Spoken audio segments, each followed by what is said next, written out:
We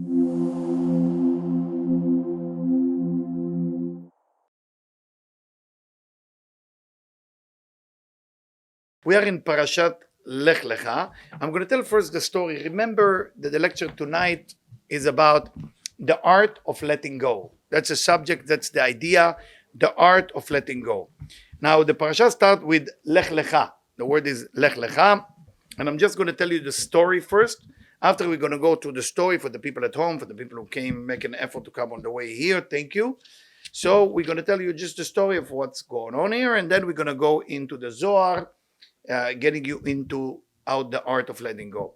So it says, Vayomer Hashem el Abram, Lech-Lecha ma'artzecha. Hashem is a commandment, Abram. His name is not Abraham yet.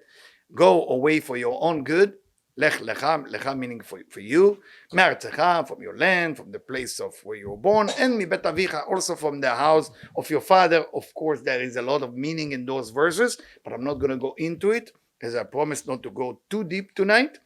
And ve'yeh bracha, and then the story continue. Abraham listened to God, and he's actually living, and he joined him. Later we're going to talk about it. Lot, his nephew, because his father just passed away, and Haran, his name is Haran, and everybody is now leaving the place where they were born. And there is, based on the promise, Abraham trusted, and he's keep going, and he trusts Hashem, he trusts the Creator, with whatever the Creator is telling him. Vayirav ba'aretz, there is a hunger, there is no food, and Abraham decided to go to Egypt. At that time, Egypt has a lot of great food, so he decided to go down there. He going down there, of course, because his wife is so beautiful. After all, she's only 8 years old, okay? So everybody want her. He said he's her brother. There is a reason why he say that. And the Egyptian take his wife from him. And of course, the angels and God not allow that to happen. And there is angels that get involved and creating a lot of damage for the people of Egypt, especially Pharaoh. And for that reason, Pharaoh realized we're dealing with a prophet, we're dealing with a powerful man. He gave him a lot of money, and he gave him another gift. He gave him a woman named Hagar. Okay? And basically, after that moment, they realized, Lot, his nephew, and Abram realized that they need to split, because Lot basically was about more physicality, Abram was more about spirituality, and God is keep promising and promising and promising and promising wonderful thing to Abram. It doesn't seem to be manifesting itself, because he promised him it will be have a lot of children, but no children are happening here. And of course, Lot been captured in a certain war, and Abram is making a conscious decision. There is a story of the Maaser here, tithing, okay? Avimelech tried to give a lot of wonderful things to Avram. Avram refused. He said, I don't need from you anything. I need only, whatever the food that the people will eat. Eventually, after that, Avram is, the future, the prophecy of the future, Brit ben Abetarim. And Hashem is telling him, I'm the one who's basically going to get you out of Egypt after the slavery. He told them it will be 400 years of a tough slavery, and I'm going to get you out of it. So whatever the Jewish people go into a rough time, you have to always remember that verse, that eventually you're going to get out of it. But remember also that Hashem will forgive you if you forget about him. Hashem will forgive you if you have a sin of adultery. Hashem will forgive you if you steal, if you kill. But Hashem will not forgive you if you stop studying Torah. The one thing you cannot be forgiven if you're not taking the time to study Torah. There is a reason for it as well. I just want to go to the story, and then I'm going to put this aside. And Hagar is basically giving birth to Ishmael, the famous Ishmael, and Sarai gave her the Ain Hara, and of course there is a lot of complication after that, fighting to listen to her, not to listen to her. And in the end of the parasha, there is the whole story of the brit. The whole story of the brit, that Avraham ben 99 shana, 99 years old, באימו לו בשרו עורלתו, וישמעאל בנו בן 13 שנה. בעצם היוזן עם מול אברהם וישמעאל בנו. So this is before the story of Isaac. We're having the story of Abraham and Ishmael. This is my friend Lech Lecha, and I, as a promise, tonight I'm going to talk to you about the art of letting go according to the Sefer Torah. So in the Zohar, in the first verse of the Zohar, okay, it says the difference between tzedakah and tzedek. Tzedakah, the way you write tzedakah, is tzadik, dalet, kuf, and hey. Tzedek is tzadik, dalet, and kuf. Very simple. By the way, tzedakah is the only words in Atbash. There is a secret code called Atbash that it states tzedakah no matter what. So what is the difference between tzedakah and tzedek? Tzedek is the need for justice, a need for being right. Maybe if you close, I don't know, you feel like there's sound. I don't know where it's come from. When you're looking for tzedek, when you're looking to be right, when you're looking to say what's right, what's wrong, what happened to you? At that moment, you're stuck with your truth. You're stuck with your truth. You know what's right. You know what's good for your friend. You know what's good for your husband. You know what's good for your wife. You know what's good for your children. You know you're tzedek. You have tzedek. Tzedek, I'm right. I have the justice with me. Everybody looking for justice. What is the justice? What is the justice? What is tzedakah then? Tzedakah is the opposite of tzedek, say the Zohar. Tzedakah is kindness, is generosity. What is generosity? Generosity happens not when it makes sense to you. You got to be nice in the bar mitzvah, the wedding, the brit, to the people that you not want to be nice to. That's called tzedakah. Tzedakah is not, it doesn't make sense to me right now to be nice to my sister, to my brother, to my neighbor, to my wife, to my husband, to my children. This is when you're going according to tzedek. But when a person is going according to tzedakah, the behavior totally change. That's how you know if you are letting go or not. How is that connected to the parashah? The parashah is say Lech-Lekha. Lech-Lekha. Lekha means in Hebrew for you. Yeah, Lech. Everybody do Lech. Everybody moving an apartment, moving to a different home, with a different country, different job. We're all great in that. We change pants, we change socks. I hope you do, right? We change things, right? We do. We make some change. Sometimes we force to make the change. Sometimes we don't force to make the change. But Lech-Lekha, Hashem is saying to Abram, for you. You want to make a change in your life? I will teach you how to make a change. Lecha, for you. For you what? Let go for you. Don't let go for me. Don't let go for your wife. Don't let go for your husband. A lot of time I see the husband inside, honey, I decide to talk to you nicer. Really? Wow, that's an achievement. So what are you expecting of the wife to say? Wow, let me tell you, husband, you're doing great. That's not the point. The point, I decide to change because I want to become a better human being. Now you establish a foundation for success. If you're doing something for the other person, for the seed level is for the other person to please. Let's say you have a boss. You have a tough boss at work, right? You have a factory. They're making, I don't know, metals or airplane. And they're tough people. And you decide to be nice to them. Now you expect them to get you coffee or tea or raise the amount of money or smile to you. That's a wrong approach. That's not letting go. Letting go that I am let go of my need of approval from the other person. I'm letting go of my need of recognition of the other person. I'm doing what I think will be tzedakah, generosity. I'm not doing what I think it's right because that's called tzedek. And tzedek bring judgment. Remember, every time you're looking for justice, you're going to have fight. You're going to be right, but you're going to fight. You're going to always be right, but you're going to fight eventually. But when you're looking for tzedakah, what would be a nice thing to do for that person who doesn't like me? What can I do different? That's called already tzedakah. And unfortunately, a lot of time, you take people who are very judgmental. No, not us, but there is people out there. A few people that are judging all the time. Some people, going to change their eyeglasses a lot of time. The doctor asked them, why do you need to change? Your eyes are pretty good. They say, I want to see the details.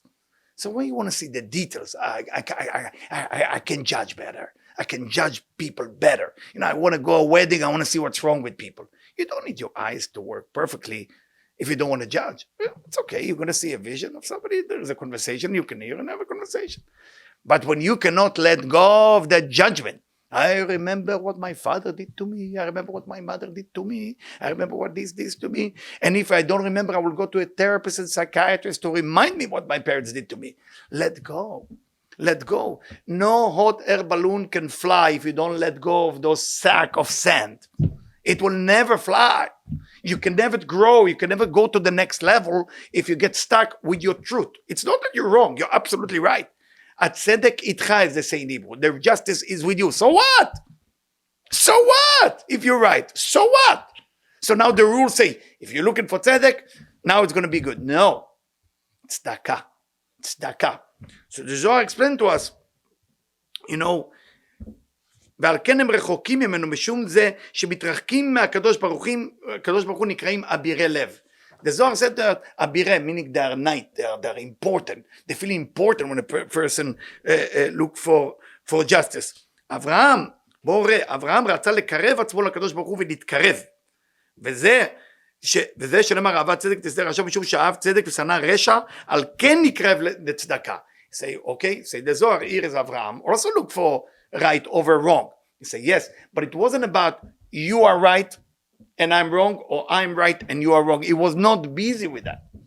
He was busy with what will be the right behavior right now toward that situation. Am I behaving with justice or am I behaving with charity? And this is very important, Havana. The second thing I want to share with you of letting go, it's in verse Yud Zayin in the Zohar. In the verse Yud Zayin in the Zohar, and then we're going to ask questions, we're going to open it for conversation. Just let me finish a few of the things I prepared for you, because I want to make sure it's recording on the matzlema, on the camera. Pasuk Yud Zayin, listen to let go here. בואו ראה, מה כתוב ויקח תרח? ויצאו איתם מאור כסדים, ושואל כתוב, ויצאו איתם. ויצאו איתו צריך לכתוב. If it say that they took Terach, the father of Abraham, so Vayetze, it's supposed to say that he left. Why it say more than one person? ויצאו איתו צריך לכתוב דיינו עם תרח. You should say more people, everybody came out together. כי כתוב ויקח תרח וגומר. למה כתוב ויצאו איתם? The pasuk, let me make sure I explain it again. Maybe it wasn't good the way I explained it. The verse start ויקח, singular. ויקח תרח, תרח took.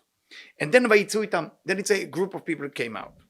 משיב אלה, תרח ולוט עם אברהם ושרה יצאו. You need to know the father of Abram, Terach, and Lot, his nephew, get out of their land together with Abraham and Sarah. כי הם שרצו לצאת בעיקר מתוך הרשעים. You want to know something? Abraham's father and Lot, they were really want to get out of that land. ואחר שראה תרח שאברהם בנו ניצל מתוך האש, after Terach, the father of Abraham, saw that Abram was safe from Nimrod, from the fire that Nimrod set for him. I'm sure you know the Midrash. The Midrash go, I will make the story short. Abraham was basically forced to worship idol, but he played with Nimrod. Nimrod came to him and said to him, why don't you worship the god of fire? Say, fire, if I put water on it, it will go away. So, okay, worship the god of water. Say, water come from the cloud. So he said, okay, worship the god of flood. Hey, cloud is moving by the wind. And he kept playing with Nimrod. In the end, Nimrod threw him to the fire, and Avram survived. When Terach saw that, say, I'm part. שראה תרח שאברהם בנו ניצול מתוך האש, חזר לעשות רצונו של אברהם, ומשום זה, ויצאו אותם תרח ולוט. You want to know, say the Zohar, why they mention that everybody left together in one mind, one consciousness? Very simple. Very simple. Please remember that. Because Terach was have the capability to say, I was wrong. I did a mistake. Now ask yourself a question, that question right now, into your mind. Are you into saying, I was wrong in a conversation? How often are you using that? I was wrong. I did a mistake. My feeling, I might be wrong on that. Okay? Maybe I can say I was wrong and then tomorrow. But think about it for a second. Are we using it often enough? And I think maybe I'm wrong on that, but maybe we don't use it enough. We don't say enough, I was wrong. Now, try to think about the one who listened to you right now. When you say to a person, hey, I was wrong. How did they feel? When people talk to you, say, hey, listen, after conversation with myself, I'm thinking about that. I was wrong. How do you feel? All of a sudden in your heart, open. Why is your heart open for them? Because they realize they're no longer chasing justice. Now they're chasing something more than justice. You can call it tzedakah, you can call it kindness, whatever name you want to give it. I'm not here to tell you what to think. But I'm here to maybe awakening an idea, a thought, that we need to learn to say, I was wrong. In Masechet Brachot, in the Talmud Masechet Brachot, they say something else. They say, Yelamed Adam atzmo lagid lo yodea. A person should teach himself to say, I don't know. That's a different story.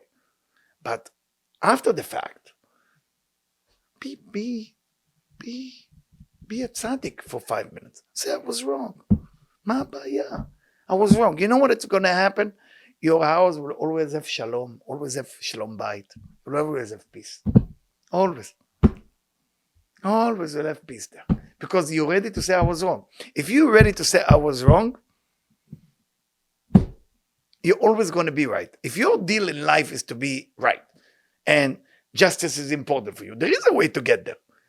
Be willing to say, hey, I did a mistake. Terach, worse than Terach. Terach, Oved Avodah Zarah, he was an idol worshiper. He had a shop, he had a supermarket, he has a, what do you call it, Costco. He had a Costco for idol worshipping. He had a Costco for idol worshipping. Any type of idol you want, he had it there. Size, big, small, he had it all. He was very rich. He was ready to let go of his business, of that Costco business, because he realized he was wrong. He was wrong. So the whole time that he was chasing whatever he was thinking it was right, he realized it was wrong. He said, you know what, I was wrong. Who else did that? Who remember somebody else in the Torah that did it and realized, עכשיו ידעתי שהשם הוא אלוקים.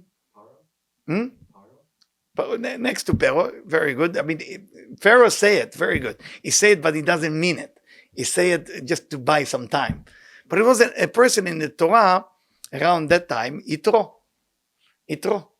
Jethro, when he hear, Rashi say, Shama, ma Shema Yitro, what Yitro heard? He heard that Hashem was splitting the Red Sea and all the miracles, the 10 plagues. But think about it for a second. Yitro, he was not nobody. Yitro was Kohen Le'el Elyon. He was like the Pope. He was somebody.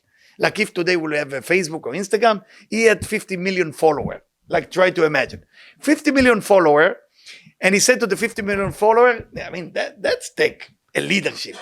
He say, 50 million followers, I want to tell you something. I was wrong. I'm going to follow Moses now. This is it. And who followed Jethro? Which religion followed Jethro today? Who know? The Druze. Yeah, very good. The Druze. The Druze, their prophet is Jethro. Their prophet is Jethro. They even believe he's buried on a mountain not far from Tveria. If you go to Tveria, it's actually on the mountain. It's there. And they believe that he's their prophet. So just try to imagine, are you capable about something you truly believe right now? Think about your favorite dessert right now. Your favorite dessert. Now, think about that favorite dessert. Now you want to convince somebody that this is the best dessert ever was created. Are you there? Good. Now, they introduce you to something you never saw before, and you look at them and say, wow, that's really tastes better than mine. I was wrong about mine. Are you ready to do that? You know how many things you can say I was wrong? And every time you say it, every time you're able to say it, you bring shalom. Shlemut v'shalom, meaning you bring peace into your life. But if you're not capable to say I was wrong, unfortunately, you're going to get stuck. You're going to get stuck with your truth. You're going to get stuck with the justice. You're going to get tried. Nobody understand me. Nobody listen to me. Nobody respect me. Nobody love me. Nobody saw me. How come they don't give me the money I want? Why nobody listening to the way I'm talking? What's the big deal? I was wrong. I would like to listen to your idea. Nigmar. In the old days, I don't know if you remember that. I think most of you are in this age. It was no navigation system in the car. It was before that, it was Quest, what do you call it? Map Quest, thank you. Map Quest, I'm trying to remember. It was a paper that you carry with you and you drive. And before that, it was no mapquest, it was no phone, it was Be'ezrat Hashem. We all drove Be'ezrat Hashem. And you always find people on the highway, you see husband and wife. You always see it's a sin. And they have an argument. And the husband, he put the map on the hood like that, and he's looking. And you see always the wife give him on the head. Like they usually park, if you know New Jersey, they usually park in one of those places that you stop, you take in a break.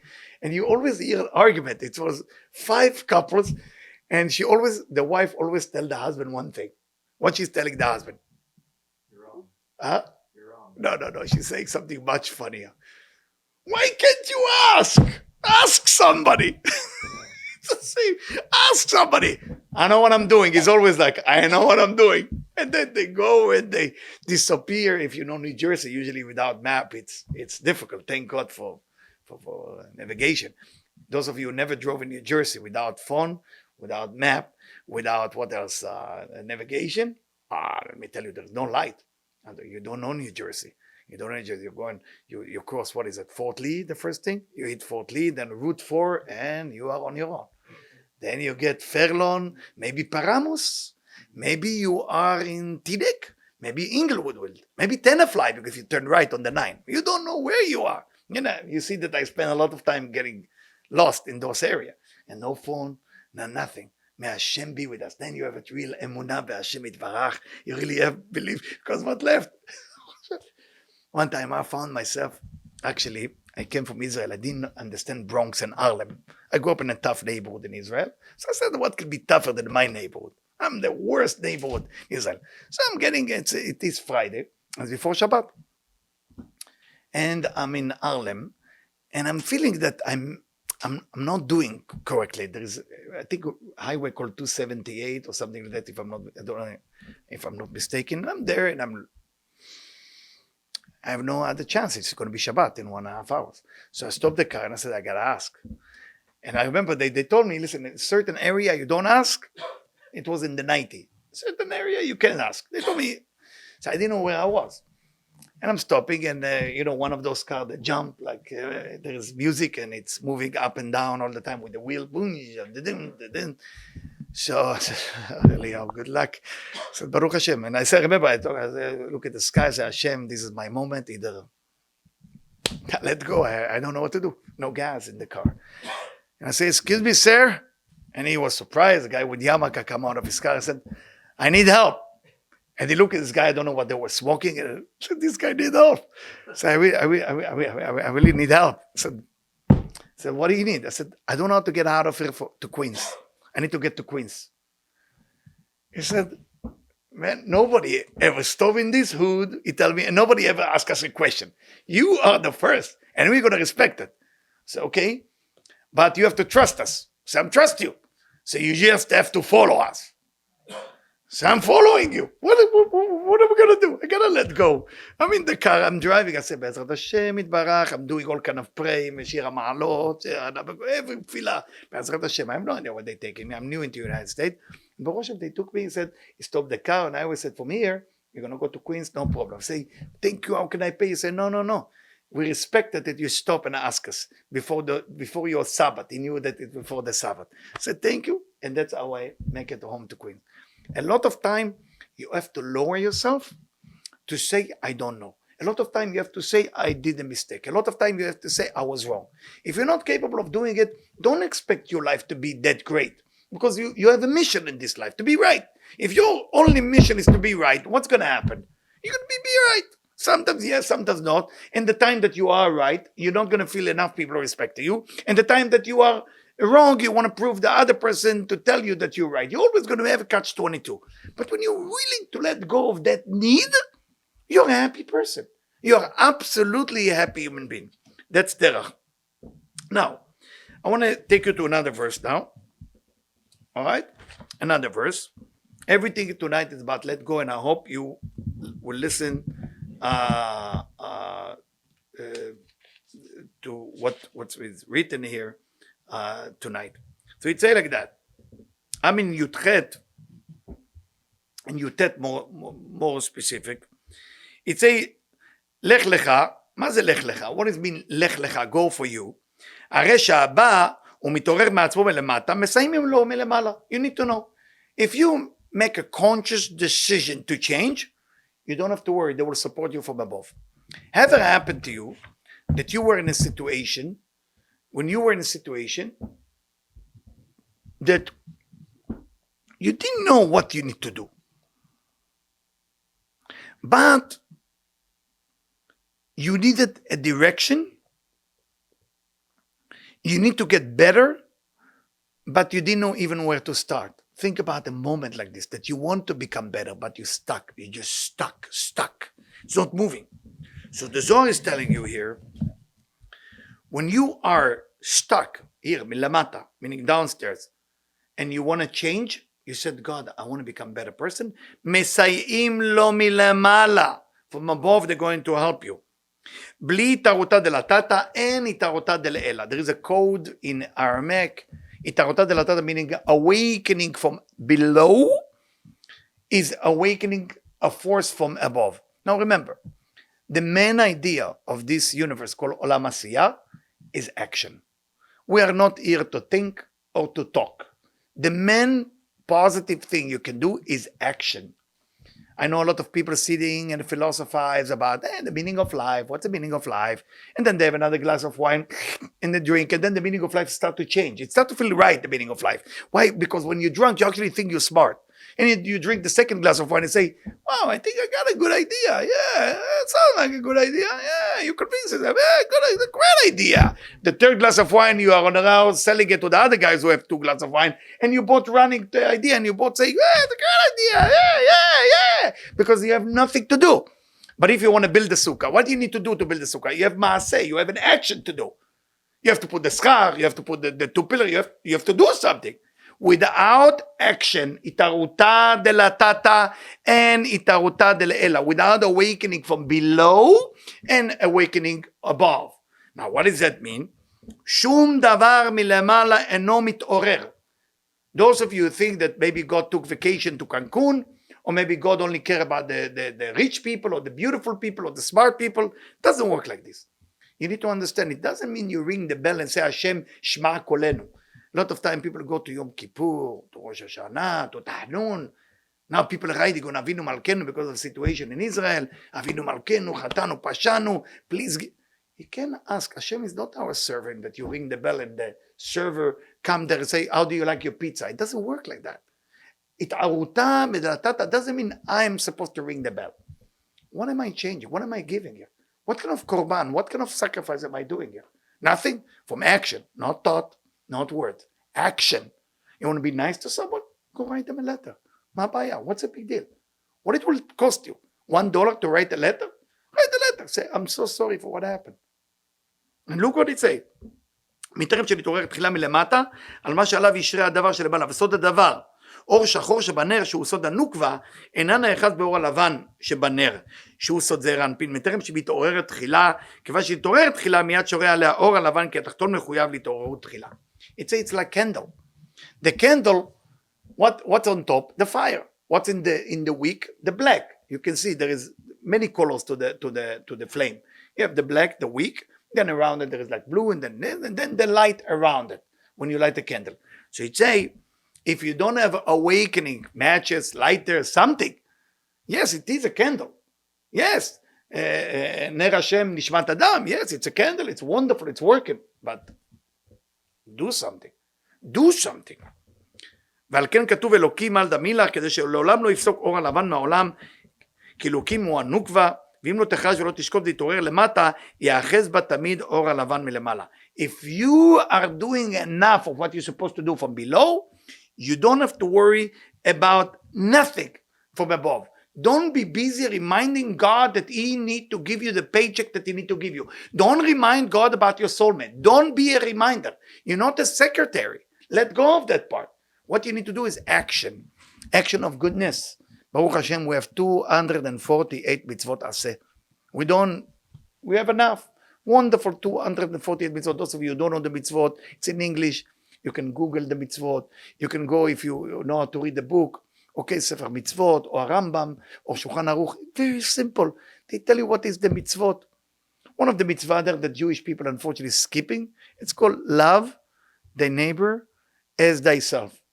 Go sit in any kosher restaurant and tell people, what do you think about the mitzvah of love the neighbor as thyself? Say, we love it. But tell them, that's my religion, love the neighbor as thyself. You know what they're going to tell you? Are you Christian? That's what they're going to ask. Because they think it didn't come from Judaism. It's in the Torah, guys, the Oraita. This is our mitzvah. This is what Hillel, Rabbi Akiva. This is our thing. But when we think, I'm not supposed to do nothing here, everything's supposed to come from above, that's not letting go of my own little agenda. I have to do an action. You want to make, those of you who are married, you want to make your wife happy? Make an action, not a talk. Women can get tired of too much nice talk. Blah, blah, blah, blah, blah, blah, blah, blah, blah. Do something. Get the garbage down. Clean the dishes. Put your socks inside that little basket. Do something.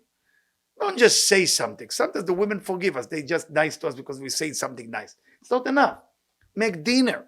Action. Action. From below, awakening the things from above. Please remember that.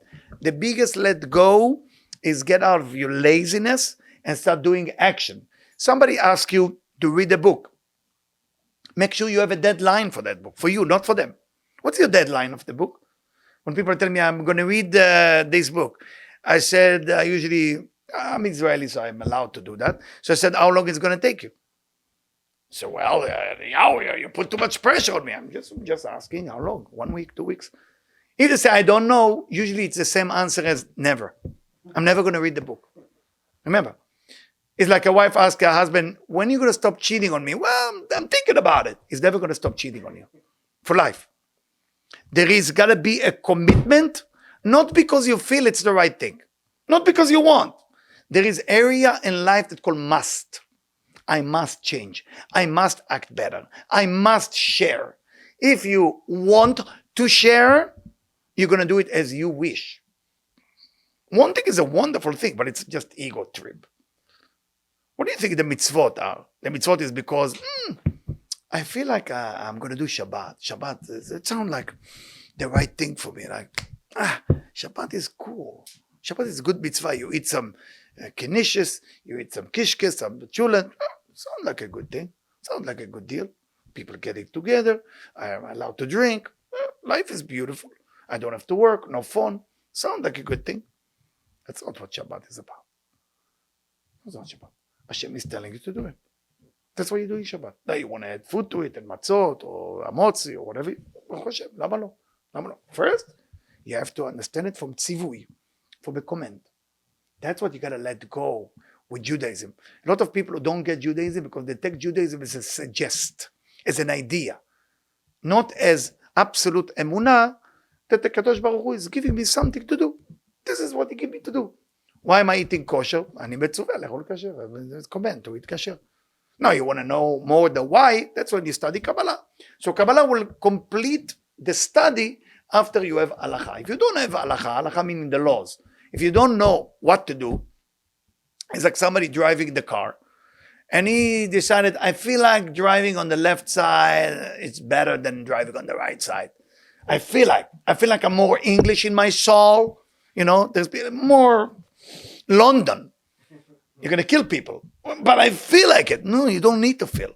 You've been commanded to drive on the right. There's laws. There's halachot. Now, you want to study Kabbalah. What is Kabbalah? It tells you the why, the reasoning, why it was decided this way. It's beautiful. Now you know why. Why it's so difficult to make a cauliflower kasher? Why it's so difficult? Now you got to study the why. But first, understand cauliflower is almost not kosher when you buy it, wherever you buy it. You got to be careful. You have to buy it in the right way. Same thing with broccoli and leaves. I know some people who come to see me and say to me, Eliyahu, I think I'm eating kosher. I said, well, it's great news. I said, tell me about your diet. I said, I'm eating vegan. Oh, vegan. I said to him, vegan is more than eating a pig. He said to me, what do you mean? I said, I want to know about the sauce they're using. I want to know if they're using lettuce. So of course they use lettuce. We're vegan. I said, the kosher of the lettuce? I said, no. So how do you know if there's a little worm there in the lettuce? That little worm is like eating a complete pig. What are you doing? And then they said, oh, please don't tell me. I rather don't know. So, well, now you know. What are you going to do? I just told you. I'm the bad guy and you are the good guy, right? Or bad guy. I don't know. Let go of that need always to understand. You want to understand? Study. You don't want to study? Then do what you've been told. People who want to know more, study. There's books, Baruch Hashem, billions of books. Now you have Sefaria, free. You know what Sefaria is? It's a digital thing. You think, boom, you have, what do you want to know? It's all there. What do you want? Kitvari, there. Zohar, there. Alachot, there. Whatever you want, everything you want, any rabbi in the world that will talk, ever will talk in the future, there. Any suggest, there. Everything is available. Ma baya. What you want? Daf Yomi? YouTube. Everything you want is available. But you want to know the why. Right? Now, you can close your eyes. I know some people who close their eyes and they call it let go. Say, Eliyahu, I heard your lecture about let go, and I decided to close my eyes. I'm not just close my eyes. I close my eyes when I choose a soulmate. I close my eyes when I choose food. And like this, I don't know if I'm doing a mistake. But you choose to close your eyes. Can you let go of not closing your eyes? Can you let go of that part? And unfortunately, change start, remember, with one word, action. Not thought and not words. I know that many philosophers in Paris came up with the idea, where is the thought come from? You don't need to go to Paris. The Zohar telling you that the thought comes from the action. That's how the Zohar explained. First, you have an action you do. That action has a thought that's been attached to it in heaven. It's called Ein Sof. And that Ein Sof attached the thought to the action you choose. So if you choose bad, there is a thought that attached to it. A negative thought. If you do good, there's a thought that attached to it. Don't need to think. Need to follow an action. What is my next good action? What will be my next charity? What will be the next person? What am I letting go? And by the way, letting go, it doesn't mean to drop garbage at somebody's door. There is also those people. You know those people who donate to you think that they don't need? It's always the leftover. They come to you and say, listen, I have this, let's say, podium. I have this podium. I don't use it anymore. So they bring you pieces of podium, broken podium, and you look and say, what, do you have the screw to put it together? No, I don't have it. I don't need it. So I did charity with you. I let go. No, you didn't let go. You are too tired to go to the garbage, and you bring it to my house. That's not let go. When you give things that you want, that's let go. When you give things that you don't want, that's not a letting go. Please remember it with your kids. Please remember it with your wife. Please remember it with your husband. Please remember it with your neighbor. You can't fool human being just because they don't know the whole truth. You can't fool people. Please remember. Now, how is it set? And now I'm going to take you to another idea. This is more deep, but I'm going to explain it in a very simple way. Everybody can understand it. It's not going to be a big deal. This is from verse Lamed, and I promise not to go too deep. So I'm going to just, that's the last thing, and then we're going to do a short meditation, question and answer. And it say like that. All right. It say that in Kabbalah, Pirush Arecha, El haaretz asher arecha. Hashem said to Abram, to the land that I am going to show it to you. מה שלא יכלת לעמוד עליו, מכוח הדינים דהרת השמאל. There is something called judgment of the left column. ולא יכלת לדעת הכוח של ארץ העי, דהיינו המלכות. You couldn't tell the essence of that land, which is מלכות, שהוא עמוק וסתום מכוח הדינים דביטול הגר. I owe you explanation on that. In spirituality, or more specifically in Kabbalah, there is something called the three-column system. The three-column system, it's built, there's many ways to explain it. Chesed, Gvura, Tiferet, it's called in Kabbalah, or you can call it Chabad, Chokhmah, Binah, Vadat, depends how you look at it. What is the three-column system? How can we explain it in a simple way? The right column idea is giving unconditionally. The left column idea is setting boundaries or think just about yourself. There is two ways to look at the left column. Either take, or setting boundary not to take. Those are the two columns. The center column is the balance between the two. How is that connect to Lech-Lecha, and how is that connect to let go? If you give everything you have, how will you feel? What's going to happen to you? Everything you have, what's going to happen to you? What do you think? Don't try to be nice, but try to be real, be rational. What's going to happen to you? Simple. What? Why?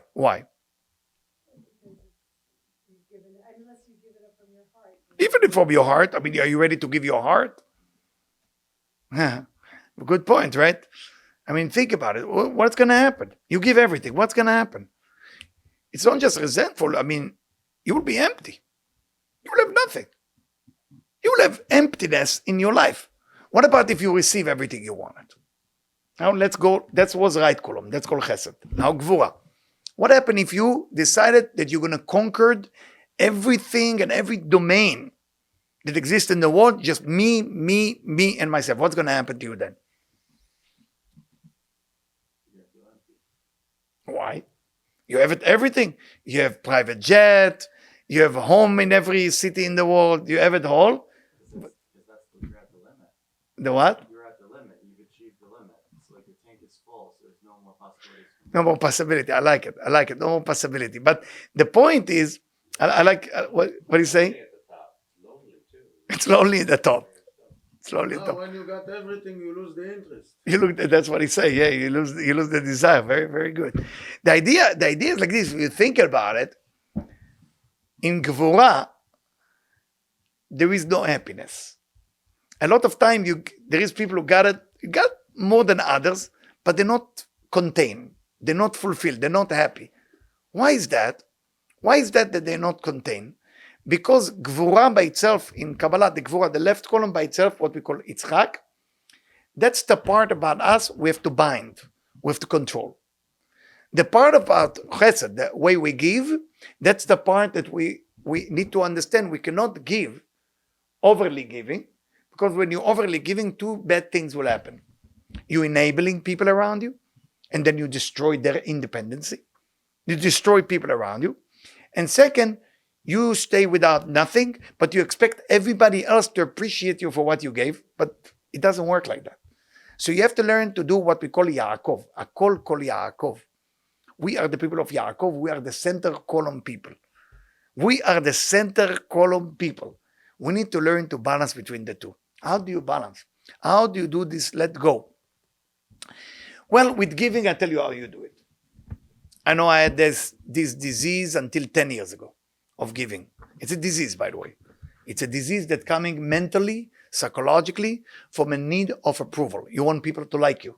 So you're overly giving. You give and you give and you give. You give. I was sick in it for all my life until 10 years ago. Thank God I got cured.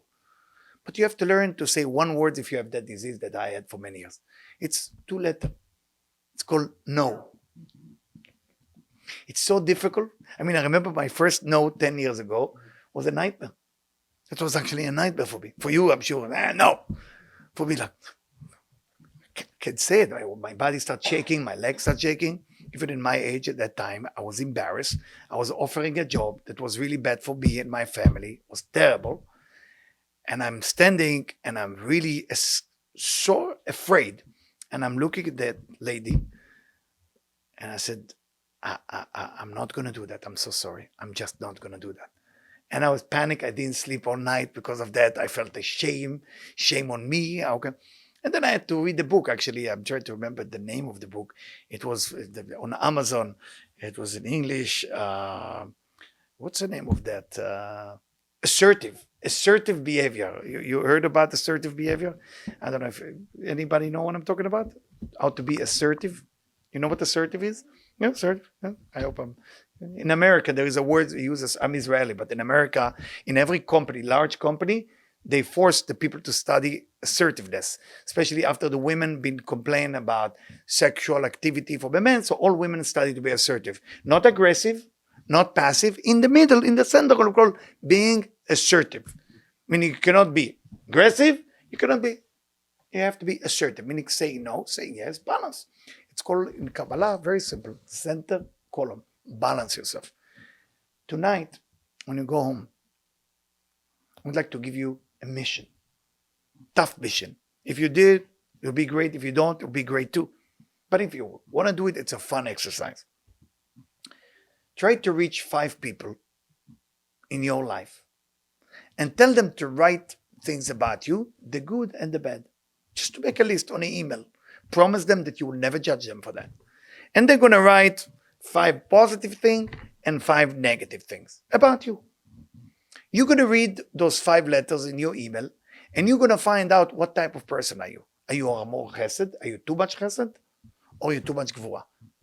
I used to call this exercise eulogy letter. The reason I call it eulogy letter, I say everybody talk about the person after they die and you bury him about what's wrong, what's right. Why don't you tell them while they're alive so they can get better? Much better, right? That's the exercise. Do it. You will see amazing miracles happen in your life. The reason for that is because when you are actually start by asking people, you will know if you're overly giving or you're overly receiving. So for the people at home, I'm sorry. Next time, come to the seat. I know you're comfortable in your blanket. You told me that you are easier at home with your pajamas, so you're going to miss meditation and questioning and some food upstairs.